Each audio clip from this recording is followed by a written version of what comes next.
सो अब हम लोग बात करेंगे यूनिसेलुलर ऑर्गेनाइजेशंस के ऊपर। अभी तक हम लोगों ने बात करी थी कि मल्टी सेलुलर ऑर्गेनिजम्स जो हमारे पास होते हैं।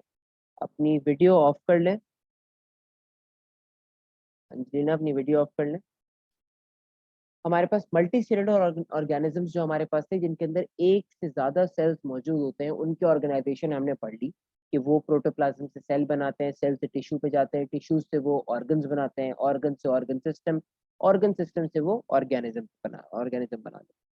उसी तरीके से अब हमारे पास बात है यूनिसेलुलर ऑर्गेनाइजेशन क्या होती है। कि अगर कोई हमारे पास यूनिसेलुलर ऑर्गेनिज्म मौजूद है, वो लिविंग थिंग है लेकिन वो यूनिसेलुलर है, उसके पास एक ही सेल है। तो अगर उसके पास एक सेल है तो वो टिश्यू कैसे बनाएगा, वो आगे ऑर्गेनिज्म कैसे बनाएगा। तो इसके अंदर क्या चीज होती है, all single cell organisms carry out all activities of life. They digest the food, respire, excrete, move, etc. on the cellular base by simple methods. Bacteria, amoeba, paramecium, euglena are common examples of unicellular organizations. अच्छा, unicellular organisms जो हमारे पास होते हैं, वो हमें पता है कि यूनिसेलुलर, तो इसका मतलब क्या हुआ कि उनके अंदर सिर्फ एक ही सेल होता है, उनके अंदर सिर्फ एक ही सेल है। तो अब वो क्या करते हैं, उनको टिश्यू में डिवाइड होने की बिल्कुल भी जरूरत नहीं होती, उनको एक से ज्यादा सेल की जरूरत ही नहीं होती। वो अपनी जिंदगी का सारा काम, जो भी उनको बेसिक लाइफ गुजारने के लिए काम करने होते हैं, जैसे कि उनको अगर ग्रो करना है, उनको कुछ खाकर डाइजेस्ट करना है, उनको कोई चीज एक्सक्रीट करनी है, उनको रिप्रोड्यूस करना है, उनको अगर हमारे पास मूव करना है, एक जगह से किसी दूसरी जगह पे जाना है, तो वो सब कुछ उस एक सेल के अंदर वो कर लेते हैं आसानी से। उनके लिए सिर्फ वो एक सेल ही काफी है, इसलिए वो यूनिसेलुलर ऑर्गेनिजम्स है। उनके अंदर वो एक सेल है तो वो सब काम कर लेगी, उनको एक से दूसरे सेल की जरूरत नहीं पड़ती। इसकी हमारे पास एग्जाम्पल होती है, बैक्टीरिया हमारे पास होते हैं, कुछ यूनिसेलुलर ऑर्गेनिजम्स हमारे पास बैक्टीरिया होते हैं। हमारे पास अमूइबा हमारे पास एक होता है, ये हमारे पास वाटर के अंदर है, एक माइक्रो ऑर्गेनिज्म ये पाया जाता है। इसकी शेप कुछ इस तरीके की होती है। ये अगर आपने माइक्रो ऑर्गेनिज्म में माइक्रोस्कोप के अंदर ऑब्जर्व किया हो, तो इसकी शेप कुछ इस तरीके से होती है। ये बिल्कुल एकदम पानी के जैसा होता है, जेली जेली से इसकी स्ट्रक्चर होता है। तो ये आसानी से मूव भी कर लेता है, ये अपना खाना पीना खा के डाइजेस्ट भी कर लेता है, एक्सक्रीट भी कर लेता है, ये सब कुछ का सब काम कर लेगा एक ही सेल के अंदर, क्योंकि ये यूनिसेलुलर है हमारे पास। तो यूनिसेलुलर ऑर्गेनाइजेशन में ये हमारे पास चीज होती है। अच्छा, तो यूनिसेलुलर के बाद हमारे पास है कॉलोनियल ऑर्गेनाइजेशन। कॉलोनियल ऑर्गेनाइजेशन हमारे पास क्या चीज होती है कि many unicellular organisms live together by forming colonies but do not have any divisions of labor among them. In colonial type of cellular organization, each unicellular organism lives its own life. They are not dependent on each other and never form any multicellular structure. Wallworks is a green algae is an example of colonial form of organization. अच्छा, एक चीज अगर मैं आपको बताऊं, तो अपनी video of करने अलीहा, काइंडली अपनी वीडियोस ऑफ रखें आप लोग, डिस्टर्बेंस उससे फिर क्रिएट होती है क्लास में।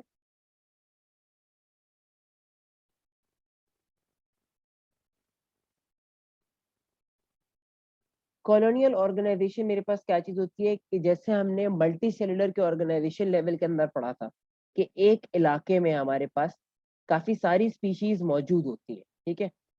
वो स्पीशीज आपस में इंटरेक्ट करती हैं, ठीक है। वो स्पीशीज आपस में एक दूसरे से इंटरेक्ट करती है। फॉर एग्जाम्पल, मेरे पास एक जगह पे जेबरा है, ठीक है, और एक जगह पे मेरे पास लायन है। तो ये दोनों के दोनों आपस में इंटरेक्ट करेंगे। लायन जो है वो जेबरा को खाएगा और जेबरा जो है वो घास को खाएगा। तो ये इस तरीके से हमारे पास इंटरेक्शन होता है कम्युनिटी के अंदर, वो मल्टी सेलुलर ऑर्गेनाइजेशन होती है। लेकिन यूनिसेलुलर के अंदर हमारे पास क्या होता है, यूनिसेलुलर के जो हमारे पास ऑर्गेनिजम्स होते हैं, वो क्योंकि यूनिसेलुलर है तो उनके अंदर एक ही सेल होता है। वो रहते एक ही जगह पे हैं, उन्होंने कॉलोनी बनाई हुई है, वो रहेंगे एक साथ, लेकिन ये आपस में बातचीत बिल्कुल भी नहीं करेंगे, ये आपस में इंटरेक्शन बिल्कुल भी नहीं करेंगे। ये ना एक दूसरे को कोई हार्म पहुंचाएंगे, ना एक दूसरे को कोई फायदा पहुंचाएंगे, ना एक दूसरे को ये कोई तकलीफ दे सकते हैं, ना एक दूसरे को कोई अच्छा काम कर सकते हैं उनके साथ। तो ये हमारे पास कॉलोनियल ऑर्गेनाइजेशन होती है। इन्होंने एक कॉलोनी बना ली, लेकिन उस कॉलोनी के अंदर हमारे पास जो है वो आपस में इंटरेक्ट नहीं करेंगे एक दूसरे से, वो अलग अलग ही रहेंगे। हमारे पास सब अपना अपना काम करेंगे, सब एक दूसरे को कोई सुनेगा नहीं, और सब अपना अपना काम करेंगे, सब अपने आप में मगन रहेंगे, कोई एक दूसरे से बातचीत नहीं होती। जैसे कि मल्टी सेलुलर ऑर्गेनाइजेशन के अंदर होती थी कि आपस में कांटेक्ट हो रहा है, आपस में इंटरेक्शन हो रही है, कि वो उसको खा रहा है, वो उसको खा रहा है, वो यूनिसेलुलर के अंदर नहीं होती है हमारे पास। अच्छा, तो मल्टी सेलुलर ऑर्गेनाइजेशन हमारे पास क्या चीज होती है? The organism formed by many cells is called multicellular organism. Frog and mustard plant are examples of multicellular organisation. अच्छा, अब इन्होंने जो है हमारे पास एग्जांपल दी हुई है मल्टी सेलुलर की भी और यूनिसेलुलर की भी। तो अगर पहले हम मल्टी सेलुलर ऑर्गेनिजम्स की बात करें, तो मल्टी सेलुलर ऑर्गेनिजम्स के अंदर हमारे पास जो है वो एक एग्जाम्पल हमारे पास है मस्टर्ड प्लांट की, और एक एग्जाम्पल हमारे पास है फ्रॉग। तो मस्टर्ड प्लांट के अंदर प्लांट की एग्जाम्पल दे दी उन्होंने, और फ्रॉग में हमारे पास एनिमल की एग्जाम्पल कंप्लीट हो गई। तो अब इन एग्जाम्पल्स को अगर हम थोड़ा डिटेल के अंदर डिस्कस करें, तो ये एग्जाम्पल्स क्या होती हैं? मस्टर्ड प्लांट की अगर हम देखें, मस्टर्ड प्लांट, तो मस्टर्ड प्लांट का साइंटिफिक नेम होता है ब्रासिका। ब्रासिका कैंपेस्ट्रिस हमारे पास इसका साइंटिफिक नेम है। हर जानदार चीज का साइंस के अंदर अलग नाम है, और नॉर्मली उसका नाम अलग होता है। हम नॉर्मली किसी जानवर को बोलते हैं जेब्रा, लेकिन उसको अगर साइंटिफिक नेम के हिसाब से देखें तो उसका नाम कुछ और बनता है हमारे पास। ठीक है, इंसानों को हम बोलते हैं ह्यूमंस, लेकिन इन ह्यूमंस का साइंटिफिक नेम है होमोसेपियंस। ठीक है, तो ये चीज आगे आपको चल के काम आएगी फर्स्ट या सेकेंड ईयर। हसन ने हैंड रेज किया, हसन को शायद कोई क्वेश्चन है। हसन जी, हसन कोई क्वेश्चन है क्या? कोई क्वेश्चन आपने पूछा है या पूछना है आपको?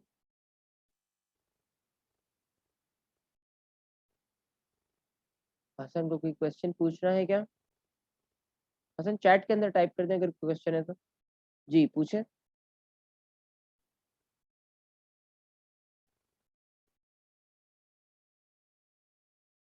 बेटा टाइप करके ही पूछ लो उसका।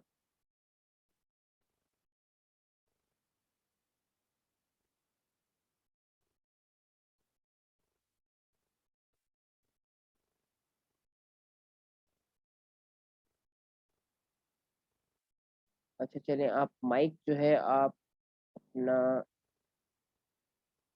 अनम्यूट कर सकते हैं। आप जरा माइक अनम्यूट करके क्वेश्चन पूछ लें। सर ये यूनिसेलुलर से दोबारा समझाना, नेट चला गया था। अच्छा, यूनिसेल्युलर से बेटा। जी। ओके, आप अपना माइक म्यूट कर लें। मैं आपको समझा देता हूँ उसमें। यूनिसेलुलर ऑर्गेनाइजेशन हमारे पास क्या चीज होती है कि अभी तक जो हमने पीछे पढ़ा था कि ये सारा का सारा टैक्सोनॉमिक लेवल है, एटॉमिक लेवल है, हमारे पास मॉलिक्यूलर लेवल है, पॉपुलेशन होती है, कम्युनिटी होती है, इसके अंदर सेल बनता है, सेल से ऑर्गन वगैरह बनते हैं, ये सारा का सारा था मल्टी सेलुलर ऑर्गेनिजम्स के लिए। मल्टी सेलुलर ऑर्गेनिजम्स हमारे पास वो होते हैं जिनके अंदर एक से ज्यादा सेल्स मौजूद होते हैं। ये चीज हमने कल भी डिस्कस की है लेक्चर्स के अंदर, और उससे पहले लेक्चर्स के अंदर भी डिस्कस करी है। मल्टी सेलुलर वो होते हैं जिनके अंदर एक से ज्यादा सेल्स हमारे पास मौजूद होते हैं उन वो लिविंग ऑर्गेनिजम्स के अंदर। यूनिसेलुलर हमारे पास वो होते हैं जिनके अंदर सिर्फ एक ही सेल होता है। उनके अंदर नाम से ही आपको पता चल रहा है वो यूनि है। उनके अंदर सिर्फ एक ही सेल मौजूद है। वो एक ही सेल के हिसाब से सारा काम अपना कर लेते हैं। उनके अंदर कोई टिश्यू नहीं होता, कोई उनके अंदर उनको कोई ऑर्गन बनाने की जरूरत नहीं होती। उनके पास बस सिर्फ एक सेल होता है। उस सेल के अंदर वो अपना सारा काम कर लेते हैं। वो सेल के अंदर अपना खाना पीना भी डाइजेस्ट कर लेते हैं। वो सेल के अंदर अपनी मूवमेंट भी कर लेते हैं। वो सेल के अंदर अपनी सांस भी ले लेते हैं। वो सब कुछ कर लेते हैं उस सेल के अंदर। तो वो यूनिसेल्युलर हमारे पास ऑर्गेनाइजेशन होती है। यूनिसेलुलर ऑर्गेनाइजेशन के अंदर हमारे पास दूसरी जो चीज थी वो थी कॉलोनियल ऑर्गेनाइजेशन। कि जिस तरीके से मल्टी सेलुलर लिविंग ऑर्गेनिजम्स जो थे हमारे पास, वो क्या कर रहे थे, एक कम्युनिटी के अंदर थे, मौजूद थे हमारे पास। उसके अंदर हमारे पास एक बंदा जो है वो दूसरे बंदे को कुछ कर रहा था, दूसरा बंदा तीसरे बंदे को कुछ कर रहा था।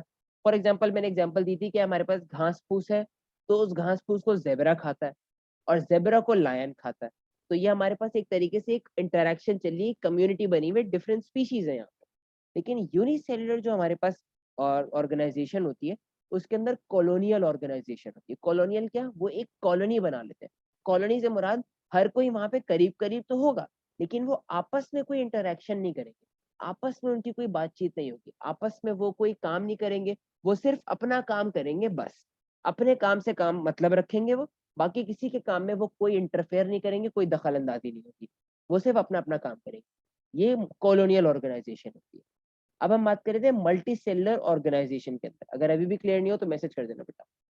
मल्टी सेलुलर ऑर्गेनाइजेशन हमारे पास है कि अब उन ऑर्गेनिजम्स की बात हो रही है जो एक से ज्यादा सेल रखते हैं। मल्टी सेलुलर जो होते हैं, जैसे कि इंसान हो गए, जानवर हो गए हमारे पास, पेड़ हो गए, पौधे हो गए, वो मल्टी सेलुलर होते हैं हमारे पास।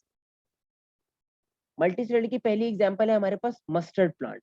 मस्टर्ड प्लांट का उन्होंने साइंटिफिक नेम बताया हुआ था ब्रासिका कैम्पेस्ट्रिस। ये हमारे पास कॉमनली नो किया जाता है मस्टर्ड प्लांट से, इसका नाम हमारे पास है मस्टर्ड प्लांट। अच्छा, इसको उर्दू में हम सरसों का पौधा भी कहते हैं। सरसों का पौधा जो होता है उसे मस्टर्ड प्लांट कहा जाता है इंग्लिश के अंदर। सरसों का पौधा, ये सरसों का पौधा है क्योंकि ये प्लांट है हमारे पास, तो ये मल्टी सेलुलर होगा। इसके अंदर एक से ज्यादा सेल्स हमारे पास मौजूद हो। ये हमारे पास सर्दियों के सीजन के अंदर ज्यादा उगता है। ठीक है, इसके अंदर लिखा हुआ है cultivated in the winter season. सर्दियों के अंदर ये बहुत आसानी से उग जाता है। The leaves of this plant are used as vegetable while the seeds are used for oil extraction. अच्छा, इस पौधे की जो पत्ते होते हैं ना, लीफ जो होते हैं, इनको हम एज अ सब्जी के तौर पे इस्तेमाल करते हैं। सरसों की जो सब्जी होती है, ठीक है, सरसों का साग बनता है, सरसों की सब्जी बनती है, तो वो ये लीव्स इस्तेमाल किए जाते हैं। और हमारे पास जो इनकी सीड्स होती है ना, जो ये जब पौधा बड़ा हो जाता है ये सीड्स बनाता है, तो उन सीड्स को हम इस्तेमाल करते हैं ऑयल एक्सट्रैक्ट करने के लिए। ऑयल से मुराद सरसों का तेल एक्सट्रैक्ट करने के लिए वो ऑयल सीड्स की इस्तेमाल होता है। सरसों का तेल तो सभी ने इस्तेमाल किया ही होगा, सरसों का तेल घर में भी आता है सबके। तो सरसों का तेल हमारे पास इन सीड से निकलता है। और जो इनके पत्ते होते हैं उनको हम सरसों के खाने पीने में इस्तेमाल करते हैं, वेजिटेबल के तौर पे, सब्जी के तौर पे। हसन ने फिर से मेरे ख्याल से हैंड रेस किया है। कोई दोबारा कोई क्वेश्चन है क्या हसन?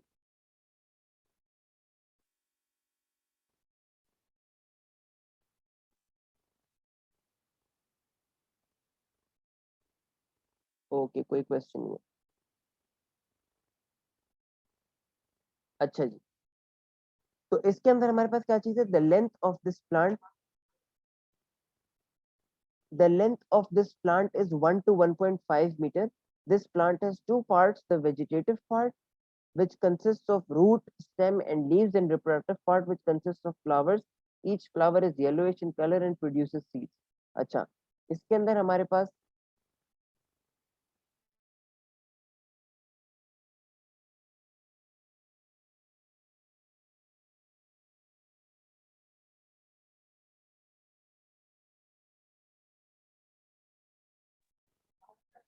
तो हमारे पास जो लेंथ ऑफ द प्लांट है वो 1 to 1.5 मीटर है।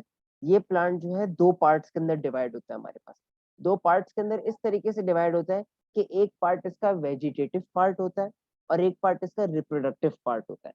वेजिटेटिव पार्ट वो होता है जो इंसान जो है अपने खाने पीने के लिए इस्तेमाल कर सकता है, और रिप्रोडक्टिव पार्ट वो होता है कि जो प्लांट जो है इस्तेमाल करके एक दूसरा प्लांट बनाता है। रिप्रोडक्टिव पार्ट से वो दूसरा प्लांट बनाता है उस पार्ट को इस्तेमाल करके। तो ये हमारे पास रिप्रोडक्टिव पार्ट होता है। वेजिटेटिव पार्ट के अंदर क्या चीजें होती हैं, उसकी रूट इन्वॉल्व होती है, उसकी स्टेम होती है, उसके पत्ते होते हैं, ये सारी की सारी चीजें इंसान खा सकता है, तो ये वेजिटेटिव पार्ट है।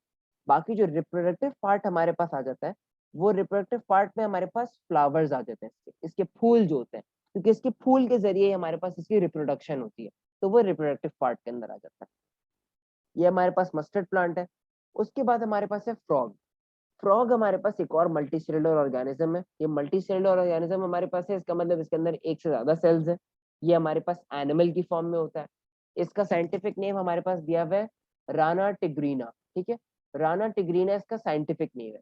फ्रॉग का स्पॉटेड फ्रॉग जो होता है, जिसके ऊपर ये धब्बे धब्बे से बने हुए होते हैं, चितकबरा सा ये फ्रॉग होता है, इसका हमारे पास साइंटिफिक नेम है राना टिग्रीना। दोबारा से मेरे ख्याल से किसी का क्वेश्चन है। फ्लावर बड क्या होता है? फ्लावर बड हमारे पास अगर मैं आपको बताऊं ड्रॉ करके, तो मेरे पास एक अगर कोई पौधा होता है, ठीक है, ये मेरे पास समझे एक अदर पौधा है, इसकी रूट्स होती हैं, ठीक है, इसके अंदर मेरे पास स्टेम से लीव्स सारे होते हैं, ठीक है।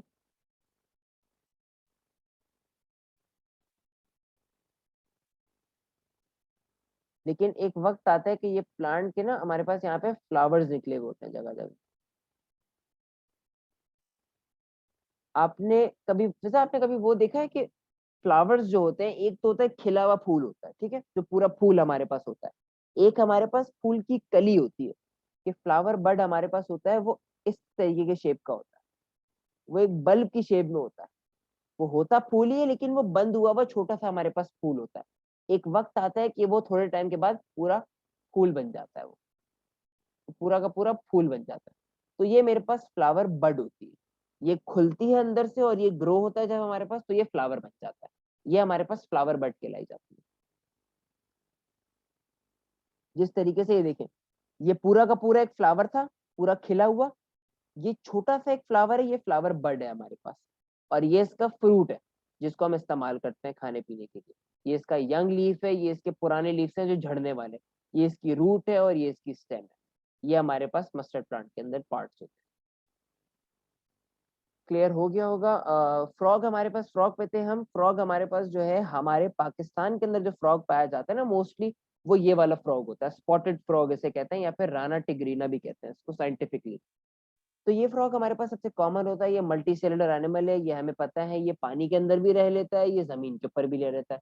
जो ऑर्गेनिजम्स हमारे पास पानी के अंदर भी रह लेते हैं और जमीन के ऊपर भी रह लेते हैं, वो हमारे पास एम्फीबियन कहलाए जाते हैं। एम्फीबियन हमारे पास इसलिए होते हैं क्योंकि वो पानी के अंदर भी सांस ले लेते हैं, वो जमीन के ऊपर भी सांस ले लेते हैं। तो ऐसा कैसे होता है हमारे पास?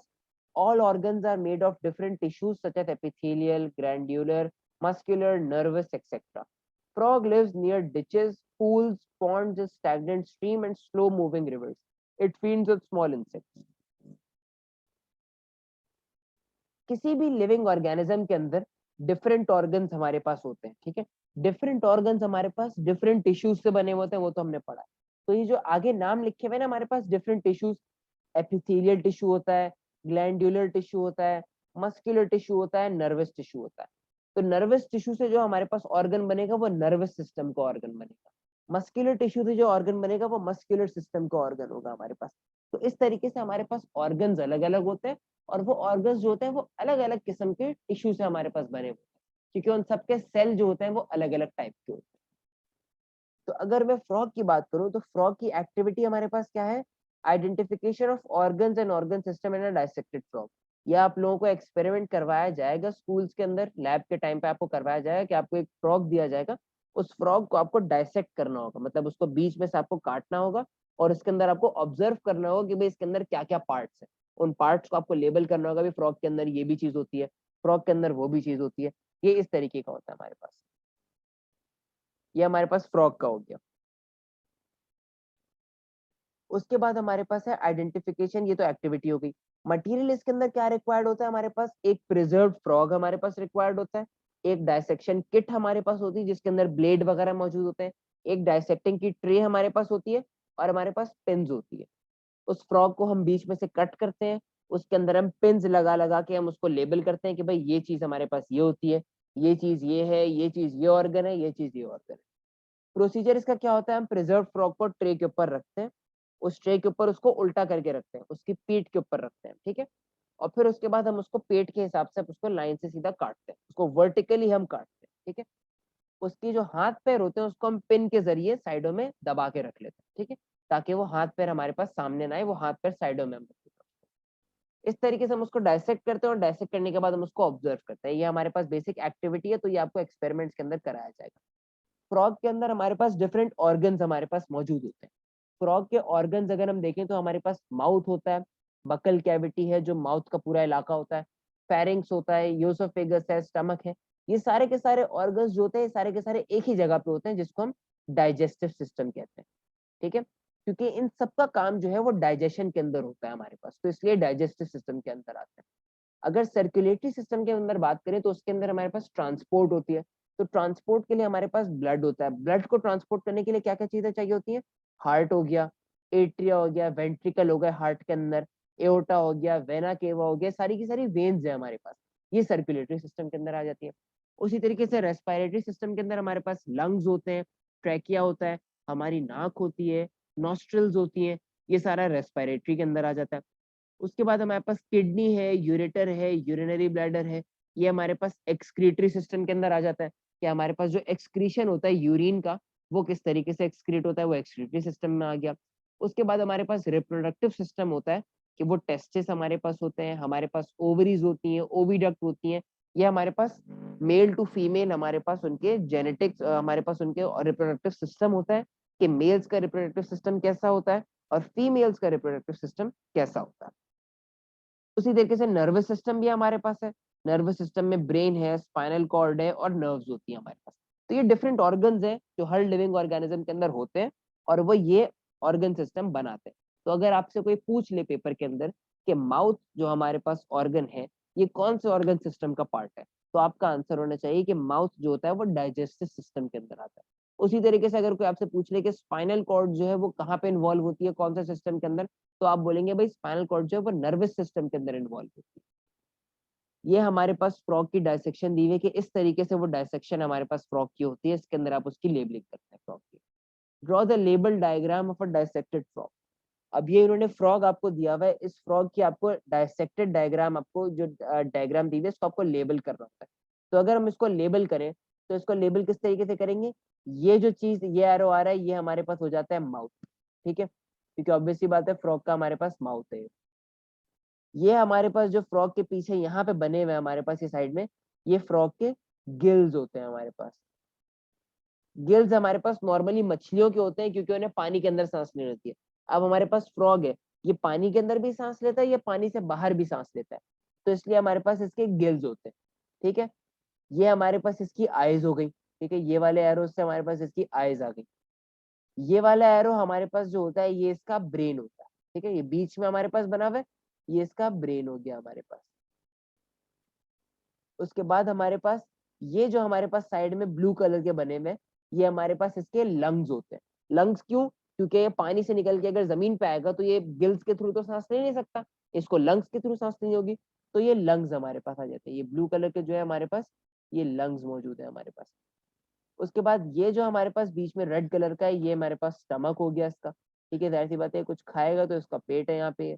उसके बाद ये हमारे पास हो जाता है गॉल ब्लैडर, ये हमारे पास स्मॉल इंटेस्टाइन आ जाती है, ये हमारे पास लार्ज इंटेस्टाइन आ जाता है, ये हमारे पास इसका यूरिनरी ब्लैडर आ जाता है, ये हमारे पास इसका रेक्टम आ जाता है जहां से ये एक्सक्रीट करता है हमारे पास। ये डिफरेंट चीजें ये आप एक्टिविटी के अंदर अपनी लैब्स के अंदर जरूर परफॉर्म करेंगे।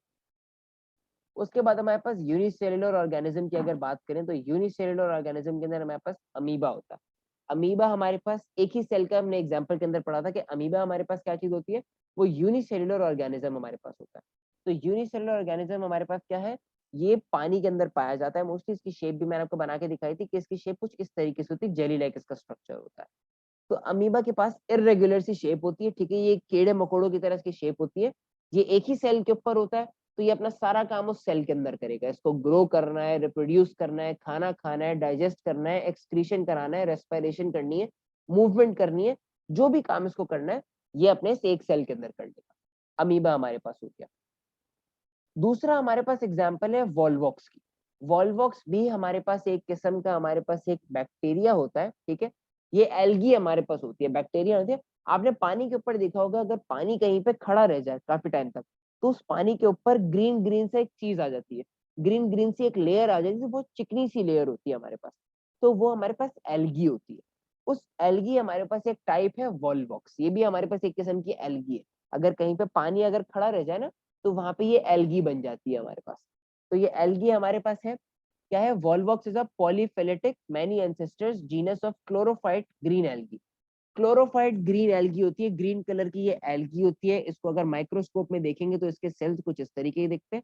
ये हमारे पास वॉल्वॉक्स जो होता है वो कॉलोनी बनाता है। हमने ऊपर पढ़ा था यहाँ पे कॉलोनियल ऑर्गेनाइजेशन हमने पढ़ी थी यहाँ पे, ये हमने पढ़ा था कॉलोनियल ऑर्गेनाइजेशन। इसके अंदर हमने ये चीज पढ़ी थी कि कॉलोनीज के अंदर वो आपस में होते तो है लेकिन आपस में बातचीत नहीं करते, उनमें बीच में गैप मौजूद होता है, वो आपस में कोई इंटरेक्शन नहीं करते, अपने काम से मतलब रखते हैं। तो उसी तरीके से वॉल्वॉक्स हमारे पास एग्जाम्पल है। इसके अंदर अगर हम देखें तो ये हमारे पास इसकी कॉलोनी मौजूद है, इसके सेल्स मौजूद है, ये हमारे पास इनके बीच में गैप है, ये आपस में इंटरेक्ट नहीं करते, ये अपने काम से मतलब रखते हैं। Volvox once called algae that live together in a colony. Each Volvox cell has two flagella. The flagella beat together to roll the body in water. Volvox cells have chlorophyll and make their own food by photosynthesis. अच्छा, Volvox जो हमारे पास होता है ये हमारे पास किस तरीके का ऑर्गेनिज्म है, इसको अगर मैं बना के दिखाऊं तो इसका एक सेल मौजूद है, क्योंकि यूनिसेल्युलर तो इसका एक सेल हो गया। इसके अंदर दो टेल निकली हुई होती है यहाँ पे ऐसी करके, ये एंटीना नहीं होता, ये टेल होती है इसकी।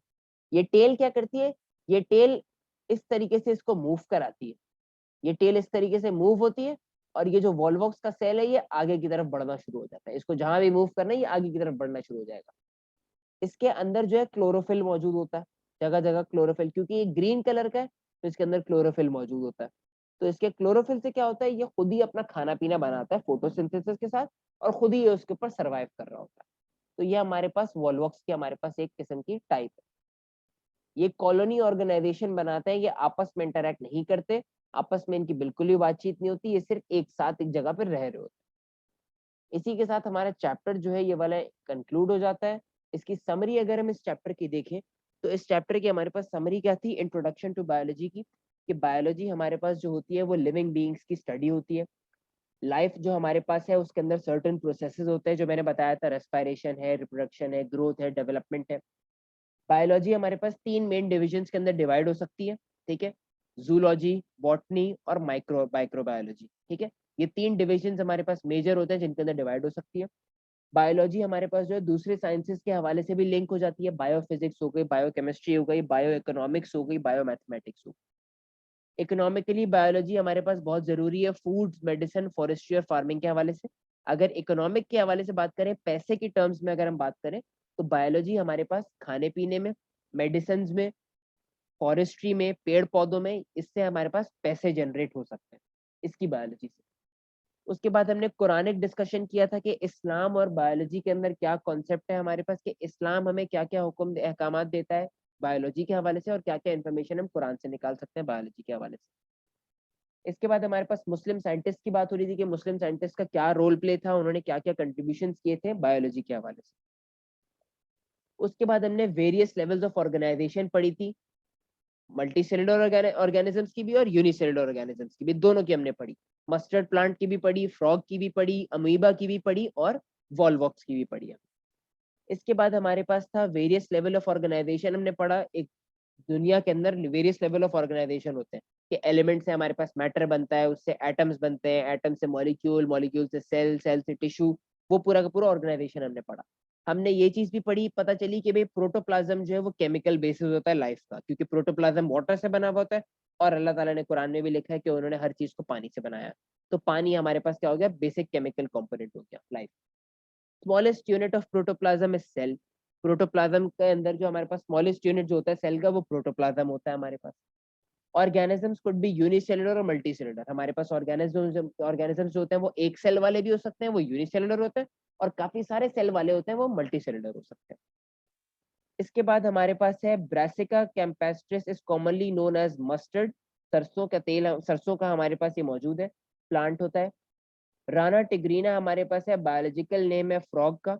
अमीबा हमारे पास होता है एक यूनिसेलुलर ऑर्गेनिज्म है, इसकी भी डेफिनेशन है हमारे पास। वॉल्वॉक्स जो हमारे पास होता है, ये पॉलीफिलेटिक ग्रुप ऑफ एल्गी हमारे पास है, ये कॉलोनियल फॉर्म के अंदर एग्जिस्ट करता है। ये हमारे पास एग्जांपल्स थे कुछ। इसके बाद हमारे पास रिव्यू क्वेश्चंस मौजूद है इस चैप्टर के। ये क्वेश्चंस आप लोगों ने सॉल्व करने हैं।